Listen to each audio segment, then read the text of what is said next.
Well, a homeowner crisis quietly making its way across the U.S. is hitting the local community hard.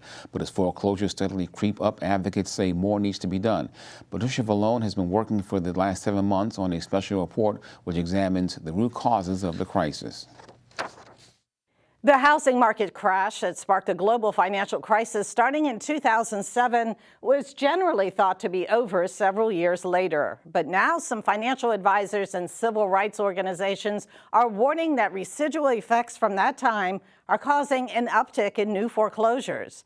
In the first of a two-part series, we take a look at why some old loans are getting new life in the court system. And I asked the company, the mortgage company, to see if they could put the mortgage on the back, anything to help me to stay in the house and to try to catch up that way, but of no avail. Dion Getz first started feeling financially stressed after her husband, a Marine Corps veteran, passed away in 1996. She started several businesses to stay afloat, which eventually failed.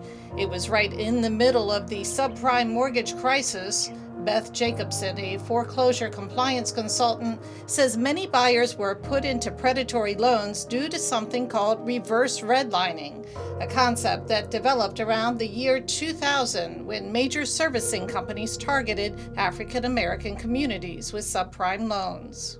And what Wells Fargo did in particular, because I was on the calls and so I was able to testify to that fact, as Wells Fargo stated, we're going to seek out the ministers, for example, in Baltimore City, and say, if you invite Wells Fargo in for what we call a wealth building seminar, and if any of your parishioners either refinance or purchase with a Wells Fargo loan, Wells Fargo was going to donate $350 to the church. That in itself was fine because the church was a nonprofit. That wasn't an issue.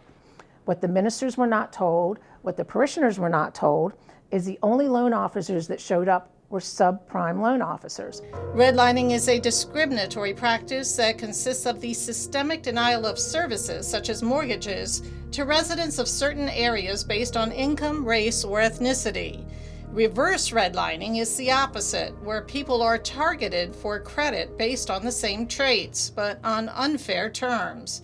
Jacobson says reverse redlining was rampant in Prince George's County and other minority districts 20 years ago.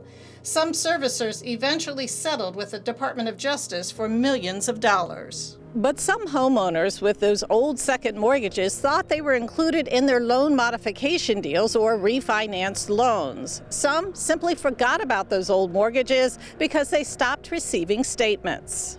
Instead, lenders held on to those second mortgage notes from the early 2000s and waited until the homes were no longer underwater. All of a sudden with COVID, there was a spike in the value of homes. And so then these servicers that represent these investors that hold these second mortgages said, all right, now there's equity in these homes. Now's our time to foreclose. $100,000 notes can skyrocket to $200,000 overnight with inflated foreclosure costs as well as attorney and late fees. That's exactly what happened to Dion Getz, who at the beginning of the recession tried to get assistance from her mortgage company, government officials, and nonprofit organizations. But by 2016, her home was foreclosed and her belongings were haphazardly thrown on the street. And at the time all this was going on, my son was over in Iraq fighting the war. And it was so heartbreaking that a child of yours, is fighting a war. And on the other end, the county is putting us out. If you need help on your mortgage, don't wait for the foreclosure process to begin. Contact the Maryland Homeowners Assistance Fund for help at dhcd.maryland.gov. In part 2 of my series tomorrow, we'll learn about a new post-pandemic foreclosure crisis. And tune in tomorrow for the second segment of Patty's special report on foreclosures.